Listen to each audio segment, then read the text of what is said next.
The Karnataka High Court's decision to quash a case involving the raising of Jai Shri Ram slogan in a mosque has been challenged in the Supreme Court.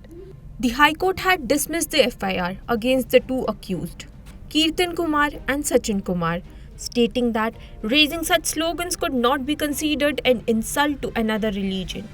Today, the Supreme Court declined to issue a notice on the petition for now. Instead, it directed the petitioner, Haider Ali, a resident of Dakshina Kannad, to provide a copy of the petition to Karnataka government. The case will be heard in January. During the proceedings, the Supreme Court questioned how chanting Jai Shri Ram in a mosque could constitute a crime. Senior advocate Devadatt Kamath, representing Haider Ali, argued that the incident involved entering a place of worship and disrupting communal harmony by intentionally raising slogans. On September 13th, the Karnataka High Court quashed the criminal proceedings against the accused, deeming the act insufficient to warrant legal action. BJP MP Bansuri Swaraj has received a criminal defamation notice from the Rouse Avenue Court following a petition by AAP leader Satyendra Jain.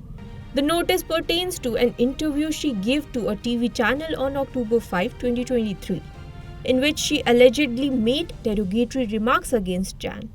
He accused Swaraj of attempting to defame him and making false claims to gain political advantage. Jain specifically alleged that Swaraj falsely stated that Rs 3 crore, 1.8 kg of gold and 133 gold coins were seized from his residence.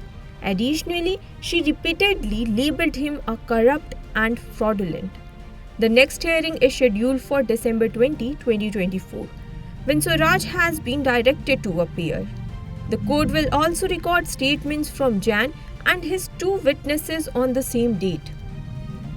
The Supreme Court on Monday expressed grave concern over the rising trend of drug abuse among Indian youth, noting that while taking drug may be perceived as cool, it is far from it.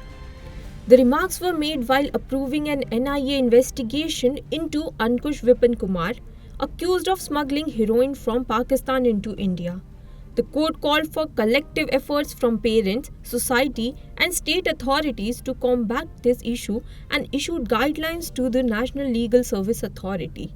Highlighting the widespread impact of drug addiction, the court emphasized that it transcends age, community, and religion, destabilizing society. It also pointed out that the drug trade finances violence and terrorism. Stressing the importance of awareness, the court urged efforts to end the glorification of drugs and educate youth on the dangers of addiction. The Supreme Court has requested a response from the Uttar Pradesh government regarding a petition by former Minister Azam Khan and his son Abdullah Azam Khan. The petition challenges that Allahabad High Court's denial of bail in a machine theft case. A bench comprising Justice M.M. Sundaresh and Arvind Kumar issued a notice to the state government. The case involves allegations from 2022 that Azam Khan, his son, and 5 others stole a road cleaning machine purchased by the Nagarpalika Parishad, Rampur. The machine was later recovered from Jawhar University. An FIR was filed by Wakar Ali Khan in Kotwali, Rampur, claiming the theft occurred in 2014. The Allahabad High Court has issued a significant ruling regarding basic education schools in Uttar Pradesh.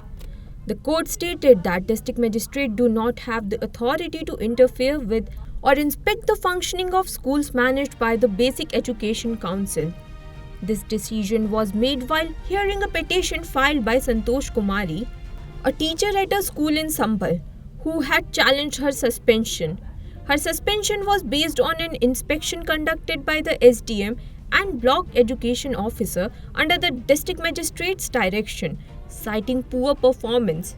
The High Court clarified that schools under the Basic Education Council are managed exclusively by the council, which is overseen by the Basic Education Officer and accountable to the council's administrative structure, including the BSA, Additional Director, and Secretary. The Education Minister serves as the council's chairman. The court emphasized that the district magistrate, being a revenue officer, has no role in school operations. Declaring the teacher's suspension unconstitutional, the court overturned the decision.